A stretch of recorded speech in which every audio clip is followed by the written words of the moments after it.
Well, guys, as always, appreciate you guys being here.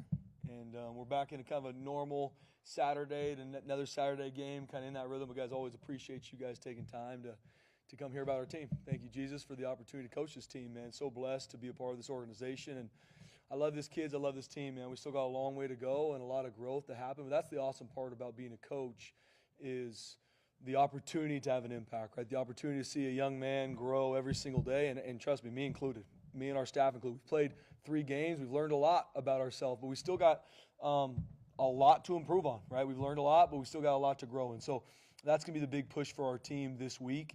But talking about the game on Saturday night, man, proud of our team battling. You know, I met with our leadership group here earlier today and talking about that. I always ask them, what do we learn?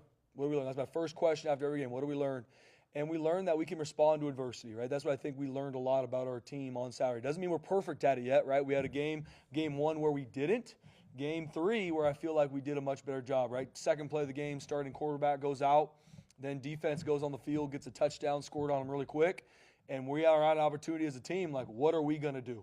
And so proud of Max Cutforth coming in, leading our offense on a touchdown drive. Defense gets a stop, right? So our guys responded the right way. There's still a lot of other times in the game that we a lot to improve on. Obviously, I know defensively we give a lot of yards, right? There's a lot of things in this game we got to continue to look at and grow in, but proud of how our guys were able to respond.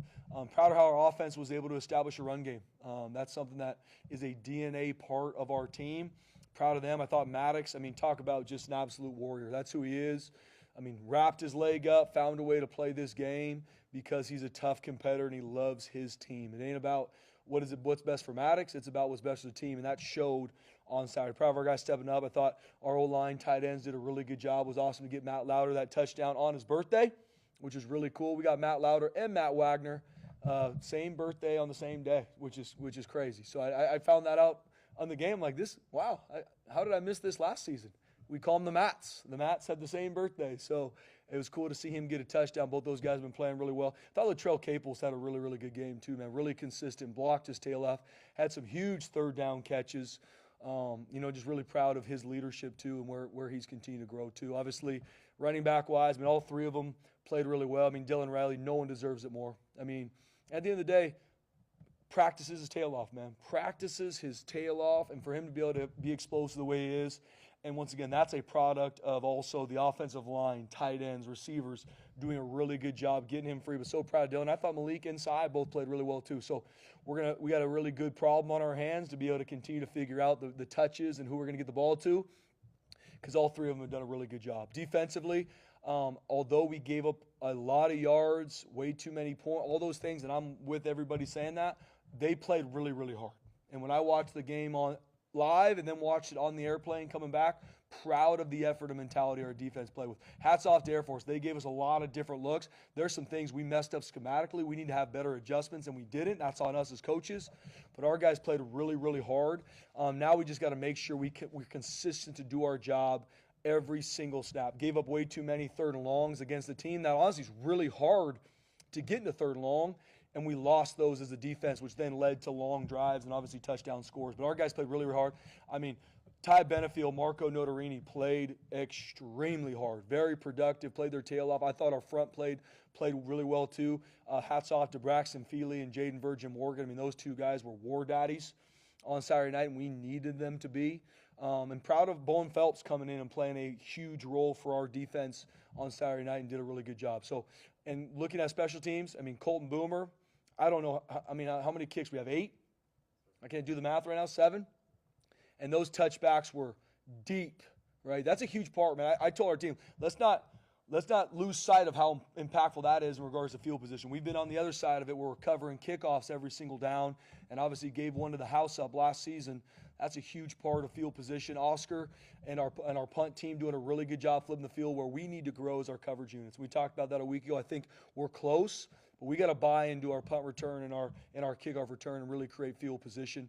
And we didn't kick any field goals on Saturday night, but we did a really good job with PATs, which we missed one a couple weeks ago, so I'm never taking a PAT for granted either. Colton Boomer and our protection did a good job. So a lot of things to grow in from the game. Proud of how our team responded and proud of where we're growing to. We obviously got a huge opponent coming to the Blue this Saturday night, man. We're going to need Bronco Nation every bit of their juice Saturday night. I know the game's been sold out for a while, and that's a testament to our fan base. Cannot wait to get on the blue and see them. But before even talking about App State, man, my heart hurts for the passing of Coach Clark, man. He was a alum, longtime head coach there, and he passed away a few days ago. Man, my heart goes out to his wife, his family, his kids, and I know I can only imagine. I know App State and their fan base and their coaches and players that know him are sad too. So my heart goes out to him and his family and going through this loss.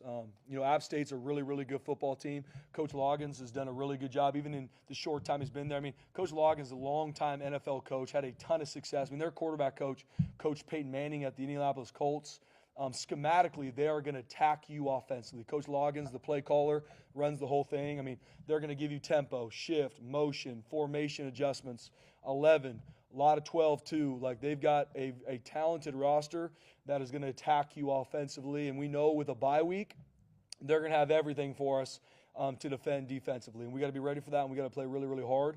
I think their quarterback can make all the throws. I mean, they've had a couple turnovers in these games. Outside of a couple turnovers, I mean, this team should be undefeated. I mean, very talented, and we know they're going to travel really well, and they know they're hungry to come in and beat the Broncos. So I think the world of what they do offensively. Defensively, play extremely hard too. Do a good job taking the ball away. I think their front seven creates a lot of chaos. Their D-line have a couple transfers in there, a couple guys that have been there that play really, really hard, create a lot of chaos.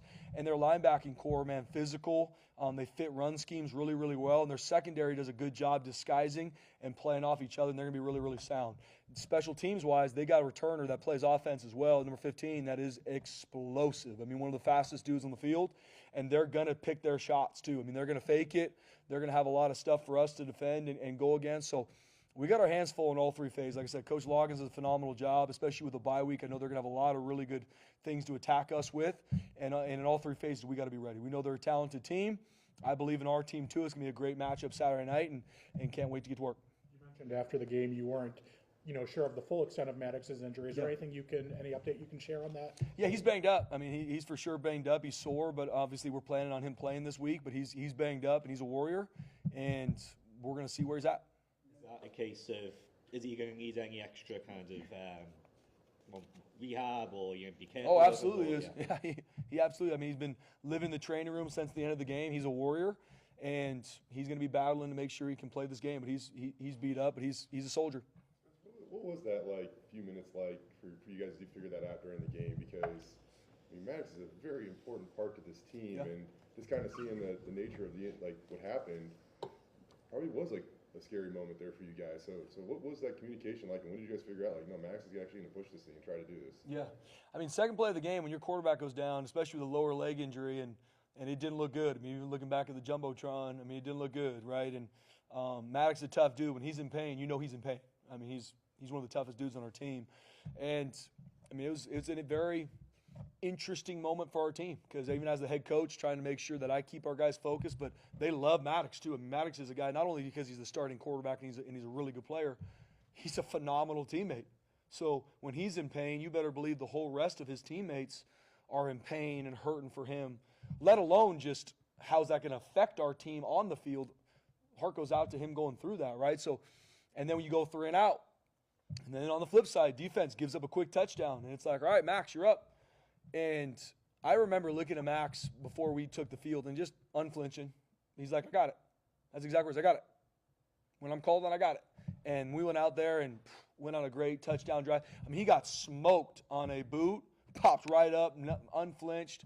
I mean, I think that shows our fan base that, like, we got a good backup quarterback. I think there's been a lot of question marks on if we do. I mean, we believe in Max. Obviously, I think Maddox is one of the best quarterbacks around.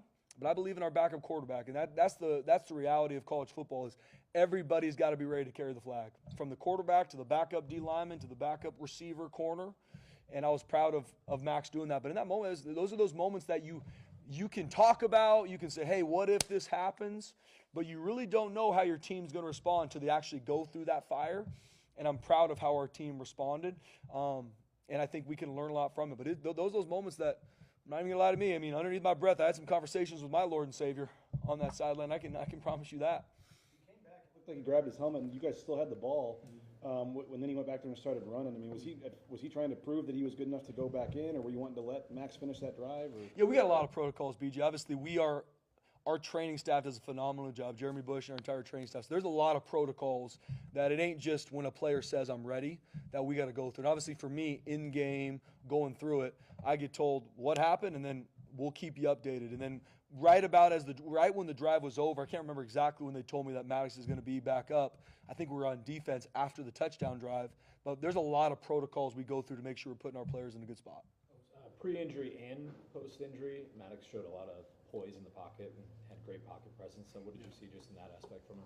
Yeah, he's a tough football player, man. I mean, you get hurt, go through that, and then take some time to get it wrapped up, get everything ready for your lower leg, and go back out there and still stay in the pocket and deliver big-time throws in a game that we were obviously in a huge battle with, which we knew was going to be the case. That's a testament to who he is as a competitor. For the running back room, and obviously it's probably going to change week to week, game to game. But even inside that, what's the working plan? Yeah, great question, Prayer. I mean, we're still working on that right now. I mean, like I said, we so proud of what Dylan was able to do on Saturday night. Like I said, I think Malik and Sy did a really good job too. We got to continue to look at ways. Who's going to get the ball in situations? What do these reps look like? How are we going to rep them? I don't have that answer right now. It's a good problem to have, but we're going to work on that through Tuesday, Wednesday practice to see.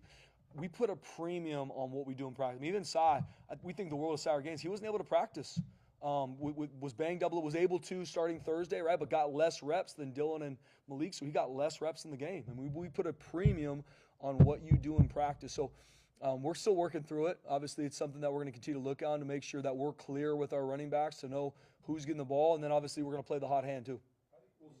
Is he limited this week? No, he's ready to roll. He was ready to roll in the game. It's just didn't practice a lot, right? And so that's one of those things is when you got Dylan and Malik that practiced a lot and did a really good job, they're going to get the majority of the load. Now, he was 100% ready to roll.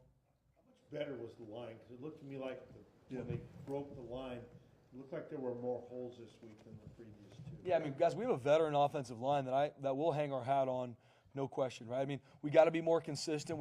The biggest thing offensively is we gotta eliminate the sins, right? And we talked about that, self-inflicted negatives. There's a drive where we have a false start holding penalty in a row. You can't win if we don't get those things fixed, right? So we got to clean that. And that's not just the O-line.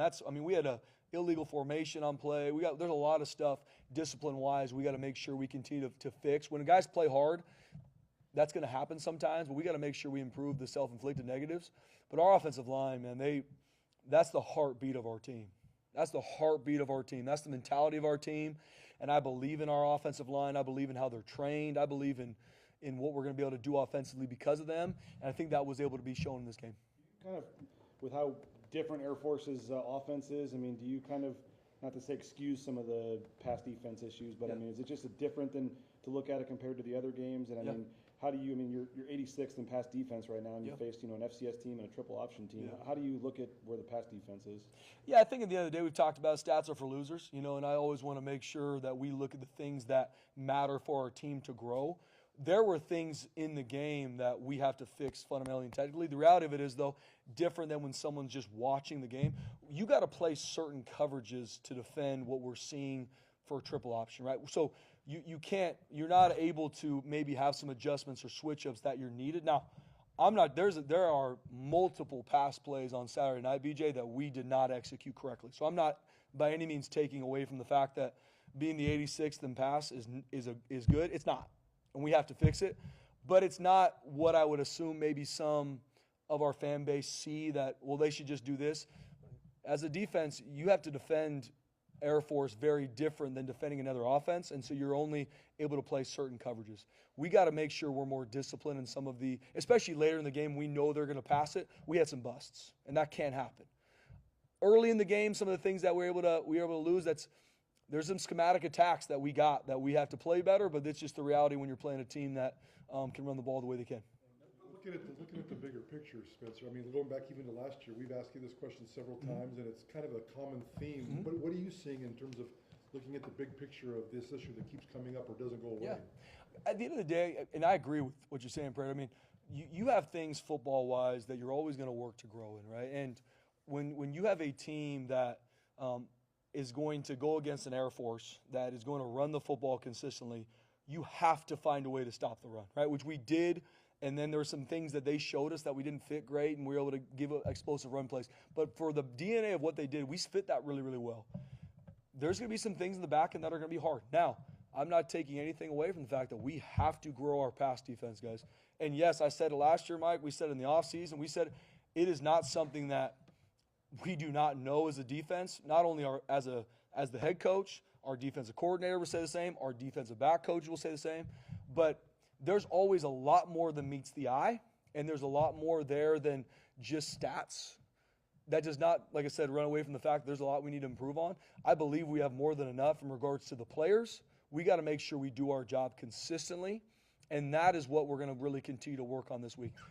For me, it's all about it's all about us growing week to week, right? I mean, guys, there is a lot in all three phases. No different. I mean, you look at an offense that scored 49 points. There's a lot on film. We need to make sure we grow in offensively too, right? So just because of a stat doesn't mean that that's how we see if we've got it figured out or not, right? We give up 500 yards offense. There's some good stuff we did on defense, though. But there's still a lot that we need to fix. And I believe in our coaches. I believe in our players. We got to make sure that we can consistently do our job in the back end and in the front end to make sure we eliminate some of the explosive plays we got. Stats, though, I mean, App State comes in number 3 passing offense in America. What Come are you on. seeing there? No question. I mean, if I'm App State and I'm watching the Boise State Broncos, I'm thinking we're going to go feast, as they should, right? And then now it's our challenge as a defense, as an offense, as a special teams. We got to make sure we're ready. And that's the reality of college football. That's what you love about this game is come Saturday night, it ain't going to be, well, what about this? What about this? We have to go line up and play against one of the best passing offenses and, honestly, total yards wise, one of the best offenses in the nation. And that's going to be my challenge to our defense. Hey, this is where you're ranked. This is where they are. Put the ball down Saturday night. And that's what we got to work to get ready to play. Games they've had at least 50 passing attempts, too. I mean, what are you seeing from their passing attack? Yeah, like I said, I mean, Coach Loggins does a, and I don't say this lightly, this isn't just coach speech before we play somebody. I've done a lot of research just on him and what he's one of the best I've seen that can schematically attack you from a coverage standpoint, right? So he's going to see coverages we play, and he's, especially with a bye week, he's going to have his answers to attack what we do coverage-wise. And we got to be ready. We got to play with great fundamentals and techniques. We got to make sure we have our adjustments too, which we will, and we got to be on the attack. And same thing. They are an elite passing team. They also do a really good job with their run game and RPOs and find ways to put you in conflict in 11 and 12. But then it's not just our DBs covering on Saturday night. We got to do a really good job with our front and making sure we get Swan off bounds. They just give up 62 yards a game on the ground, so what is their defense? Yeah. I like their front seven. I was talking to our coaches earlier. I really like their front seven. I mean, their D-line is disruptive. They are getting off the rock. And I think their linebackers fit really well. I mean, they're very sound. They do a good job disguising looks and pass coverage, too. But their front seven is disruptive. And our O-line, tight ends, tailbacks, they got their work cut out for them. What do you see in Swan's mechanics? Yeah. I mean, he's got an NFL arm. I mean, he can make all the throws, either RPO. There's some design runs for him, which he can take off and gain first downs for 100%. But he can make all the throws. I mean, he's got a big-time arm, and he puts that on film. I mean, he's got a really good group of receivers, too, and a good group of tight ends to throw the ball to. But he's one of those guys that he can make the throw from the far hash wherever he's got to get it to. So we got to do a really good job with our coverage. Three games in, like your guys' approach to nickel has been different, like in all 3 games. Yeah. And Mickey plays 1 snap the first game, ton of them second game, doesn't play third game. Bowen, I think he played every defensive snap last game. How does that work? And how does it show your guys' versatility, I guess, at that position? Yeah. Each week it's our job as coaches in all 3 phases to see how are we going to use our personnel the best, offensively, defensively, special teams. And each week we do that. Now, I know our defensive coaches right now are looking at to see how are we going to use our personnel this week to attack App State. And, I mean, Jaden Mickey is a guy that I got a lot of respect for. I mean, he goes from playing, to your point, a ton of snaps against Eastern Washington, started the game, earned it. Then he goes play in the Air Force where he doesn't play 1. But when he goes on special teams, he's still working his tail off. That shows that he cares about the team. And I know he's going to have a much bigger role this week. Latu only got 5 snaps. Was that just a game plan thing, or was he? Yeah, game plan thing. I know he got a little bit banged up in the game too, but we'll continue to see where he's at. I know after the game they said he's all good. We just in that game, man, our front, especially our D-line, I mean, Brax played almost every snap of that game, which is hard to do, but there is a speed at which you got to play when you play Air Force that if you're not mirroring the way you need to, I mean, you're not going to be able to play. So, I mean, he got a little bit banged up in the game, but I know we had to continue to play the hot hand, and proud of our guys that did. It seemed like he was in almost every single play. Between his physicality, communication, leadership, just how big is it to have a guy like that for this defense? Huge. I mean, Marco Notarini is a huge leader of our defense, not even just our defense, our entire team. I mean, I mean, if we can get our entire team playing as hard as Marco Notarini does every single snap, how much he preps, I mean, that's going to give us, I mean, we're going to be really, really hard to beat. I mean, he's a guy that loves his team. I mean, battles through. I mean, I tell people, please just watch the tight copy of what the front seven goes through when they're playing triple option, especially the D-line and that linebacker. It's an absolute bloodbath out there, and he never wavered. I think he played every single down, and that's Marco, man. Loves the team. I mean, him, like I said, Ty Benefield, relentless on Saturday night. Wasn't perfect, but, man, flying around, playing with doubt. We need to continue to build, and I think we did take a step in that defensively. Speaking of Ty, some of those hits, just how excited did that make the sidelines? Oh, fired up. But, I mean, you guys how does Ty Benefield practice? Elite. That's what I tell you. Like, Marco Notarini, how does Marco practice? Elite. Like, it's not Jaden Virgin Morgan. Watch him practice. Braxton Feely. And that's my testament to our team. There's going to be, just as you go through a season, you guys that want a bigger role, practice like that. I talk to NFL scouts about Ty Benefield. I'm like, guys, just watch him practice. And every time after practice, they're like, Coach, that dude practices at a different level. Absolutely does. And then you watch Saturday night when I'm a safety, I'm playing Air Force, and those guys are in tough situations, flying around. Physical, making plays, got interception. Once again, wasn't perfect. It never is. But you solve everything with how hard you play and the mentality you play with. And that shows with Ty Benefield. You said to look at the reaction of everybody when Dylan scores. Yeah. Sorry to bring up the guy that wore 2 last year, but I do think one of his best superpowers is how much everybody on the team loved him. Yep. How do you earn that, and how much does it mean? Because it seems like Dylan has that. Yeah. I mean, it takes time. It takes a team that consistently watches you, Jay, and sees what you're about, right? And I think that obviously happened with Ashton, right, where guys saw, this guy's got a lot of hype, but he's also the one where no one's going to outwork him on Tuesday, Wednesday practice. So that built the trust, and not even just in practice. Talk about the offseason too, right? I think what Dylan's been able to do, he's only a true sophomore, right? What he was able to do as a true freshman, how he was able to work this offseason, and then go through the horrific time of losing his father and still come back in the summertime, train, run decks, never miss a day of fall camp. His team was like, oh, yeah, that's one of our dudes. We got his back. And so when he scored, he's a team guy. And I can say the same for Saturday Gaines. I can say the same for Malik Sherrod. Like, our guys see what they do and how they're all in. And so when they score, you can't wait to celebrate with them because they know you love them, they love you. And that's what I talked to our team Friday night about, was the foundation of Boise State is the brotherhood. Every person I've ever talked to that's an alum of this football program says what makes Boise State different is the brotherhood. Not the facilities, the blue field, the other, like, it's that. And that's what Dylan Riley shows, Sarah Gaines, Malik Sherrod, some of the other guys we've been talking about, is they pour into this foundation, which is the team. What do you make of the new helmets for this week? Yeah, it took me a while painting them, BJ. I was homeschooled, so I can do that kind of stuff, but no, I mean, I think it's awesome, man. I mean, when we showed it to the team, I don't know, Coach showed them a couple weeks ago, they got fired up, which for me, anything to get our players having some fun and getting fired up gets me excited, but I think they're awesome. I mean, especially just a testament to the state, which we really believe that the blue is the front door to this state. I think it's awesome. I know a bunch of our players are going to want them. I'm sure a bunch of supporters are going to want them, and I'm also fired up that we're in all blue. How familiar were you with Armando Villarreal's work before all this? Not at all. Yeah, not at all. But whatever he's done to date, he's done a phenomenal job with this helmet. And I get asked, like, I had nothing to do with this helmet. I'll make sure everybody's clear. They showed it to me, and I said, that looks cool. And then I moved on, right? I got a lot of great staff that do a lot of amazing things so we can focus on what we're doing. And that was a phenomenal idea. But I can take absolutely zero credit for any of it. The 208 logo, too, with the Bronco in the middle. Yes. You like that? Awesome. No, I mean, when they first showed it, even looking at the pictures, it was awesome. And then when I saw it in real time, when they were able to give us an actual replica of it, I mean, that's one of the – I'm going to go on a limb and say it's the best helmet in college football. And I don't know if a lot of people will debate that with me. They can. You can email Jeremiah Dickey at boisestate.edu, but it's big time. Did you guys switch to taking Mondays off? No, we Sundays. Yep. Today's work day for us. Yep. It's Sundays for our players are off. Yep.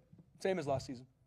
Dylan Riley, I mean, is he RB1 now? Maybe not to the effect that the guy was last year, but there was a clear order with the backfield last year. Has Dylan Riley kind of separated himself like he's the focal point of this offense? Yeah, John, I mean, similar to what Prater said, I mean, we're still working through that. I mean, guys, like I said, I cannot be more proud of what Dylan Riley was able to do on Saturday night, and that was earned and deserved. But we still think the absolute world of Sire Gaines and Malik Sherrod. So that's us as staff, JMO, Coach Potter, myself, looking at seeing how we're going to look at these touches and how we're going to get our three guys rolling. Because he did a phenomenal job Saturday night, but I also really, truly believe in Sire Gaines and Malik Sherrod as well. Penalties can be kind of weird. Obviously, 11 in the first half. Way too much. One in the second half. Do you talk about that at halftime? Yeah. And Absolutely. What was that conversation like? Yeah, I mean, way too many penalties, Prater. I mean, it's been the most penalties we've had in half. I couldn't even tell you, but a long time. And just like anything, we got to fix them. Especially the ones that we have to make sure are the pre-snap penalties, right? The false starts, some of those things like can't happen. Some of them are bang that we got to teach better, right? Roughing the passer or not. Like those are things we got to make sure we teach. But our guys are playing hard. I'm not ever really overly frustrated with those. We got to teach it and make sure they don't happen. But the pre-snap penalties are the ones that kill you. And obviously the personal fouls. We didn't really have any true personal fouls that show a complete lack of discipline like we've had game one.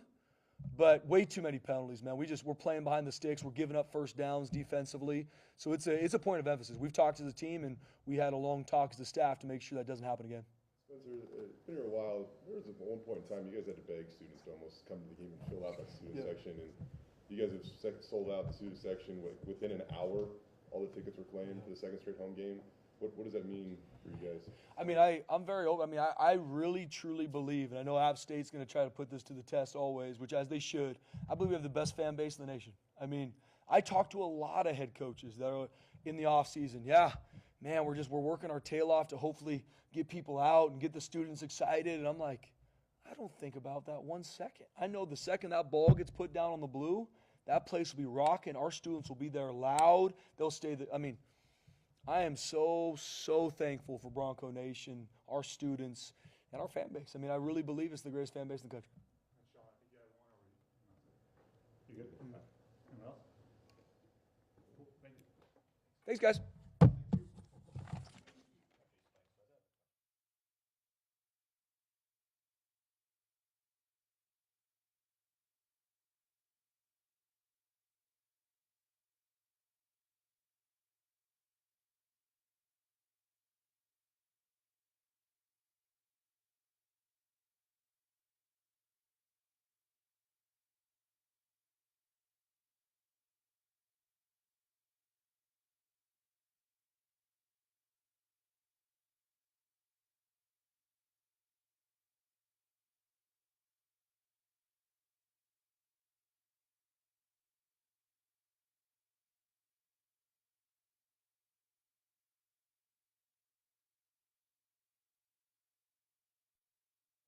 All right, fire away. Apparently, I guess Maddox playing hurt. Just how impressive were you with the way he played through that? Yeah, I think he showed his toughness and who he is and his commitment to the team. Playing hurt like that, coming back in, not skipping a beat. That says a lot about who he is and his character and what he brings to our football team. What was going through your mind? That drive where he was in the locker room. You're not exactly sure what the status of his is. Yeah, no, honestly, I had all faith and trust in Max, and I was on to the next play, thinking about what do we got to do to move the ball to get a touchdown, to get some points on the board, and really proud of what Max did. He jumped in, didn't skip a beat, moved the ball down the field. It was awesome to see that. We got all the trust in the world in Max, and that showed up on Saturday. I'm sure you've seen that in practice, and you were confident he was ready. But just to see him do that in a game, and that first drive, the ball was kind of wobbly, and you guys had to punt, and then comes back in, and you're down 7-0 at that point. That was a big drive. I mean, to see him do that in a game and make that third down throw and a couple of his other throws. I mean, how much? I don't know. Better? Maybe none if you've seen it in practice. But do you feel any better? No, it's always better to see it in the game. It's one thing to see it in practice, but to do it in the game. I think we know what he's capable of, but I think he proved to his teammates what he's capable of, and he built that trust with them, which is huge moving forward. And like I said, in our mindset at that point, we were running our offense. It didn't matter who the quarterback was at that point. We needed to move the ball and score, and Max did a phenomenal job. The confidence factor, especially when he comes off the field, knowing that he just did his first big job at the first big time. And I don't know if you got on the phone and talked to him a little bit, but can you tell that there was a little jump and a little bit of spark of confidence? I didn't talk to him right after that drive. I was kind of pumping him up through the helmet going into it, just telling him that I believe in him and he's ready to go. But you know, just the way those things work within the game, it was just kind of like, okay, what's Mad Dog's status? Let's keep him moving. But extremely proud of him. What did you learn about Dylan Riley in the game on Saturday? That he is who I thought he was and has been. I mean, he's been practicing that way for a while now. And so to see him kind of put it all together out there and make a bunch of big plays up and down the field and run the ball hard and tough too. Those non-explosive plays, he's still running really hard, being efficient in the run game for us, which is something that we were focused on. So I'm just so proud of him, excited for what's next for him too. Spencer called it a good problem to have, but how do you kind of figure out now the carry distribution at running back? I think, again, it goes back to maximizing their skill sets, figuring out how we can get them involved, how we can utilize what they do best. That's still the primary thought. Coach Montgomery does such a good job with those guys throughout the week, getting them prepared, but also having a plan going into the game as far as what it looks like. That is always flexible, depending on, obviously, health, depending on how they're playing, depending on who's got the hot hand. That's always subject to change, but it's a good problem to have, as Coach D said. Where do you see, especially with Dylan, Malik, and Sire, you said you're trying to find out what they do best situations. I guess right now, what do you think for each of them their best use is? I think right now, that's a great question. I think Sai is still a very physical runner. He still brings a lot of value in a lot of areas. I mean, Dylan is proving that he can do a lot of everything and then has the big play ability. And I think I've really appreciated Malik's growth these first 3 games. He's gotten better and better and better, and I think we know what he provides out in space as a returner, catching the football. So there's a lot of things there, and it's really just my job to make sure those guys are getting those opportunities to show what they're capable of. This offense in general, I mean, Eastern Washington, you had 300 passing, 300 rushing. You almost did it again the other night. I think they said it was the first time in like 6 years you guys have had back-to-back 500-yard games. I mean, how just the flow you guys are in offensively, passing the ball, running the ball. I mean, how do you feel right now? Yeah, it's all about balance. Honestly, that's the goal of our offense, is to be balanced. And we knew we had to improve in a lot of areas after week 1. And a big part of that was just our mentality and our physicality. And I think we are improving in those areas, and that showed up last game. But it's all about being consistent. When we're at our best, to your point, we're balanced. So the yardage should be right on par. And when our whole unit is playing with the right mentality, we can establish the run, and then we have a lot of things built off that. That's when we're at our best. But it's a new week, and it's a new challenge, and it's the goal is to stay consistent, which is difficult to do in the game of football. Tight end is such a big spot for running the football, and I don't think a lot of people can realize that, but Louder had such a big block on that big third down run from Riley, just basically sealed the game. So how proud are you of that group and just how they've been blocking?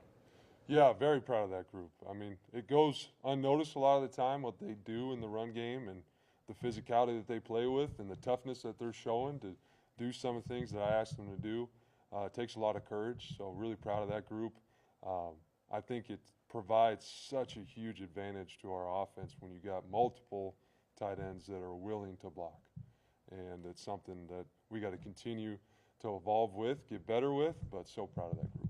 First couple games, it felt like Chris and Ben were kind of the focus at receiver, but how nice was it to get Latrell involved in this last game? Yeah, it was great to get Latrell involved. I mean, he's a big part of what we do.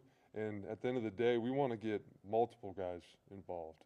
That's kind of the philosophy and what we're looking for. We want a lot of different receivers to get touches. We want a lot of different tight ends to get the ball. So, again, when we're operating like we should as an offense, you're going to see a lot of guys get the ball. But Latrell deserves all those opportunities just because of the leader he is for our offense, for our team. And then it's good to see him kind of get those plays and make those plays. What can other guys in that room learn from his experience? That's a good question. I think a big part of it is how he does it every day, how he's willing to go in and block that safety all the time, no matter what, and what that comes with in the pass game and what the compliments come with that in the pass game, and bringing that right mentality every day, and good things are going to happen. Football always rewards you when you have that good work ethic and mentality. Some of the penalties offensively, what did you see from some of those? Yeah, the pre-snap penalties are still a problem for us. It's something that we have to fix. I have to fix. It's my responsibility. And then there's a lot of penalties that showed up in the game that happened within the play that are not a lack of effort, but a fundamental or a technique thing that we have been focusing on, that we're going to continue to focus on and to clean those up. But the pre-snap ones we have to eliminate. That being said, you guys put yourself in some tricky 3rd and long situations. But you got out of a number of them. What did you think of your resiliency in those moments and Max's ability to, push the ball downfield on a couple of those? Yeah, I think it's just responding to the, moving on to the next play, being able to respond.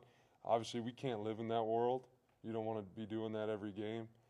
We try to prepare for those moments. If they do come up, we're ready for them, but we got to clean up the penalties because we don't want to be in those long situations anymore.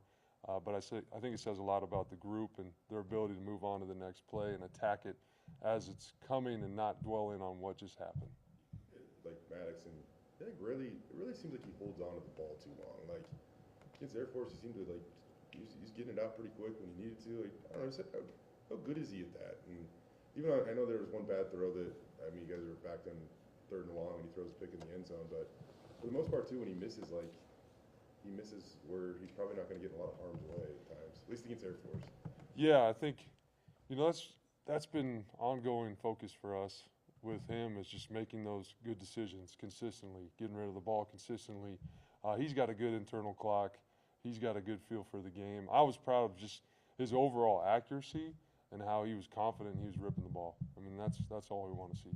When he does throw an interception, which is really rare, you're like, okay, well, what happened on that play? It's even more rare to see Maddox throw an interception in the end zone, the interception that happened. Was that a miscommunication somewhere? It looked like on the TV copy, Madsen and Zach Hill were having a pretty serious conversation regarding kind of where people were supposed to be. Could you break that down for us, Nate? Yeah, I think a big part of that, honestly, that's my fault, my responsibility. That whole sequence of what happened, it was a good learning experience for our players, but that's ultimately my fault. I didn't feel like I put him in a position to have enough answers to execute. He was forcing something there at the end, which was avoidable, and that starts with me, and the communication come from me to Zach, to him. So that's really what it boils down to. How many times have you seen Cage Casey's block on that 75-yard screen? Just the times that I've watched the game, he played a great game overall. He really did. He was confident. He had great energy throughout the game. He was dominant, and that's the Cage that we know and love. And I'm excited for him to do that kind of game after game. But yeah, those are the ones you live for as an O-lineman. Those are the ones you never forget right there. That's pretty cool. Drew mentioned this last week, but having played here, having been an edge here, he takes a little more pride in certain things he says. So, I mean, you played that position here. You went to the NFL and stuff like that. To see him doing that at your position, like, I don't know, do you relate to him any differently at all or anything like that? I don't relate to Cage. No, I never did that. I could never run like that or block in space or any of those things. So, no, I'm just always excited to see, an O-lineman play at a high level, because I just love watching good football. And so to see him continue to get better and grow and then make those plays in those situations, I mean, that's just what you want to see as a coach, and then obviously as an alum and former lineman, it's fun to watch. You talk about the penalties and stuff. I think going back to last year, he has one penalty. Going back to last year, and when you think O-line, usually you only talk about him when they're doing something wrong. I mean, he kind of, I guess not quietly anymore with some of those blocks, but I mean, he just kind of does his job and doesn't give up sacks and doesn't take penalties and just kind of does everything the right way. Yeah, and that's really the mentality of an O-lineman. It's no news is good news, right? You don't want to be talked about. If you are, it's usually in a negative way because that's the reality of the position. So he's a great example of kind of what we talked about before, the fundamentals and technique. And when you do those things consistently, you can play clean, but still do it with the mentality. And so I think he's been doing a great job with that. What do you see from the App State defense? Oh, man, I see a lot. They're really good. I mean, their defensive coordinator is an alum there, former linebacker. He's a linebacker coach as well, and you can tell by the way their linebackers play. We're into it right now, but it's a challenge just like every week. We got to start fresh, and it's another great defense coming in. I feel like every week we're kind of seeing similar style of defense and mentality, and so it's going to be a good challenge for us. You got two of the best tight ends, maybe the two best tight ends in the Mountain West. Both named Matt. Apparently, they both have the same birthday. Same birthday, yeah. So what'd you do to celebrate that the other day? It was morning of the game when we really celebrated. So we just had our normal tight end breakfast and celebrated with a little French toast, but nothing crazy. But it's pretty cool that Matt and Matt have the same birthday. How close are those guys? I mean, they room together on the road. The younger one is like obviously really starting to prove himself as a playmaker and stuff like that in the passing game. But like, how close are those guys? I think the whole room's pretty close. That's what makes it pretty special. It's a tight-knit group, whether, Louder, who's a senior, or if it's a freshman that just came in, they're all really close, and that's kind of just their personalities. There's low ego, and they're fun to be around, and Matt and Matt have gotten close by being roommates on the road, by being together, by being in the trenches so much, but the whole room collectively is pretty close. Well, thanks, Coach. Awesome. Thanks, Coach. Thanks, Coach.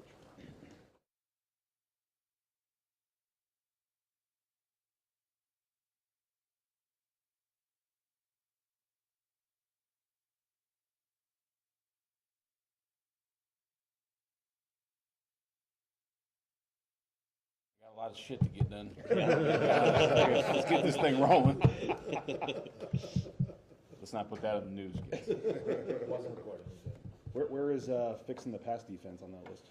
Yeah, I think there's definitely, obviously, clearly things to fix back there, but it's a much different agenda. You're playing the triple option. There's way different situations going on. Not that there wasn't things that could have been cleaned up with eye control, with technique, with fundamentals, all those kind of things from the Air Force game, but we're talking about a much different situation now where today, obviously, in my opinion, fixing not just in the pass defense, but everything that's accumulated over the last 3 weeks. This week is about, we have to have a great game plan, number one. Number two, it's got to be simple but not easy.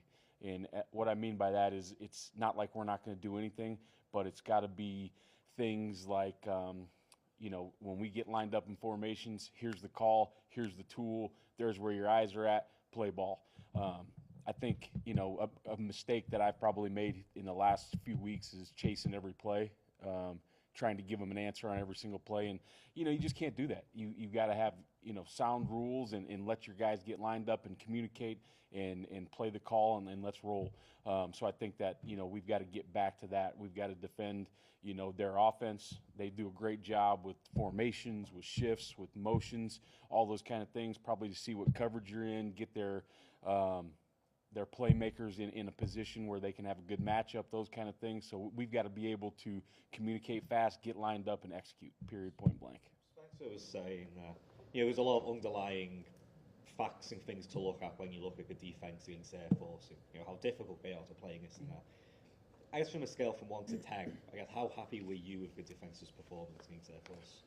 I think that you'd have to compartmentalize that. Very, very happy with physicality, and then that's not just the D-line on the perimeter, corners tackled, happy with tackling, happy with the effort to the football, happy with the mentality of the team, not so happy with some eye control, some run fits, some techniques, which I know BJ was talking about in the pass game, but also in the run game, right? Like the very first series that misfit hit, and that was guys at the first level, guys at the second level, guys at the third level, got that settled down. What Air Force does a great job of, and I think that it's a very overlooked situation with their coaches. They have really good football coaches. They've got answers, and people are like, triple option, triple option, triple option. There was some triple option out there, but in the second half, man, they went to gun +1 runs, and they were throwing the football. Like, those guys do a great job. They made some great adjustments. We had to adjust. They made more. It was just kind of back and forth all game, and we missed some opportunities to, like, you don't get Air Force in 3rd and extra very often, and we missed out on those opportunities. One was 100% right here, raising my hand. I chickened out of a call. I should have called it. I didn't, because, you know, you get worried about, you know, are they going to run trap and draw? Are they going to run triple? And so that one of them completely on me. Had nothing to do with any player on the field. There was other times where we didn't maximize those opportunities. So the disappointing thing is what could have went for, you know, if you win that game, and it's, I don't even know what the score was. If you want me to be honest with you, you know what it was. Yeah. So if it's, you know, 23, if you can get 2 of those touchdowns off the board, everybody walks away feeling pretty good. But it didn't. So we got a lot of stuff to clean up. I asked about Ty last week, but it feels like when you get, you know, to college, you go from learning the game, and then once you conquer that, you play the game, and once you conquer that, you can, like, understand. You play with a lot of confidence, you can dominate a game. Like, it just feels like he's moving into that category of understanding he can really impact the game. Yeah, and to be honest with you, Jay, like I talk about it with those guys. There's a few guys on our team, and one of them you mentioned, and there's some others. Like, I could watch those guys practice football all day, just the way that they practice. Like, our Thursday practice is a pro glide, you know, a higher speed walkthrough. I could watch Ty Benefield practice on Thursday all day because it's so urgent. It's so dialed. His eyes are so right. His first 2 steps are flying. Like, he just does things the right way, and he's figuring out, much like other people on our team, if he practices that way in the week, he will play that way on Saturday. Some guys have not figured that out yet, and so their practice has to become their game day reality. And, like, we have to practice better at certain positions. There's guys that are doing a great job, and that happened on Saturday. There's some guys that kind of, you know, I'm getting my feet back under me on Tuesday, and then Wednesday I'm kind of ready to roll, and Thursday's a walkthrough. Like, we need to pick up the urgency at every single position on defense. With the hits he makes, just how much discipline does it take to just not only make the hit, but make sure it's a clean hit? Yeah, a lot of discipline. There's almost some luck anymore. Not an excuse because everybody in the country has to do it, but it's getting hard to be a defender on some of those open field hits because it's like, you know, they don't want you to go high, but you don't want to go too low, especially if it's the quarterback. If the quarterback, you know, it's hard to time those things up. So Ty has done a really good job of striking with his shoulder and striking in the strike zone. And so to your point, I think there is a lot of discipline on that. And then sometimes when you leave your feet, the hard ones for me are always like if you leave your feet and you're going as fast as he's going, then all of a sudden a runner puts their head down. Like, you're supposed to not call that, but they're supposed to, you know, do a lot of stuff. And it's hard to be a referee too because that thing's happening bang, bang. So, but a lot of discipline by him to throw his body where he is right now. I'm sure you want to hype up all your players, but just how far can Ty Benefield go? What's his ceiling? No idea. None. To me, he plays on Sunday. We'll see what happens after that. There's been a lot of great players in college football that have had the ability to play on Sunday and have gotten there and haven't done a good job, have gotten there and been unbelievable, haven't got there at all. His ceiling, I don't think he has a ceiling right now. He's just got to keep going, and everything that he wants is in front of him. And I think that he moves in the right direction. I think he has the mental, the physical, all that kind of stuff. He's just got to keep doing it. As with, there's other guys on our team that maybe haven't figured it out, like Jay mentioned, quite as early as Ty. Even some guys that are seniors, like, they're going to start to realize, man, if I practice the way that I want to play, then I'm going to play that way, and then the scouts will notice me, and then we'll get drafted, and then maybe I'll get a chance to do it on Sunday. But it all starts with your prep, your recovery, your practice, and right now Ty's got that figured out, and he just needs to stay on that trajectory. Same lines. Passing attack for App State. I mean, obviously number 3 in the country. What do you see in there? Spencer kind of joked they're probably licking their chops coming in here. I mean, how do you kind of see that matchup? Yeah, I think it's. I talked to some of the DBs this morning. We haven't met yet. We'll meet this afternoon with the defensive players. But I'm like, guys, we're playing the real deal this week. They're going to throw the football. They got a good quarterback. They've got good receivers. They've got NFL experience on their staff that understands how to manipulate coverage with formations and movers. They're going to know what we're in some of the time. Sometimes they're not. We're playing that back and forth game with them. But that's going to be a challenge to the back end. And once again, like, I know there were some issues. There's no getting around that. I'll take our secondary over anybody, period, point blank. And it's my responsibility to get those guys to play because I think they're talented. I believe in those young men, and I think that they're going to take this challenge this week and they're going to run with it. I don't know if it's the best way to describe this, but how much like the perfect amount of psycho does Marco Notriani have? I mean, just, you know what I mean? Like, he after the game, he said something along the lines of like, if you don't like playing the triple option as a linebacker, you should switch positions or something like that. Like, how much of the perfect amount does he have? No, he's like, you'd call him like the old school, what you'd think of as Midwest Mike, right? Like put that neck roll on and do not run the ball in the box. I love Marco, man. He's smarter than me, like for sure. Like the hard thing for me working with him sometimes is he's like a dang computer. Like he knows what I said like 2 weeks ago, and he's like, you didn't tell me to spill that one, and I'm like, I got to think back on it. So, like, it makes you a better coach because you got to be a little bit careful around Marco what you say because he's going to remember it and he's going to execute it. And then once he knows what he's got going on in front of him and he can diagnose it, he's going full speed, man. I love watching him play. He's another guy. Love watching him practice. Spencer today dropped the stats are for losers line, and Braxton Feely had 1 tackle in the Air Force game. How would you explain his impact on the game? Braxton Feely, in my opinion, having a lot of games versus the triple option, played one of the best games as a defensive tackle I've seen. And once again, stats, not going to go in the stat book, but when you go watch that film and you watch centers and guards and tackles getting knocked back and him holding doubles and keeping Marco and some of those guys free, you'll understand why he's so important to this football team. And 1 tackle, like, I don't know. I guess that's not cool for anybody, but like that's why I don't look at those like the numbers mean very little to me. Like I care about that one. Obviously, like we would like the numbers on defense to be lower. I mean, nobody's saying that's not going to happen, shouldn't happen, wouldn't be a goal, but like that's not the overarching thing here. The overarching thing is for us to win football games. And then hopefully, by we get this thing moving in the right direction on defense. We're playing really good defense, and the numbers are great. And still, I'm not going to look. Like, I don't really care.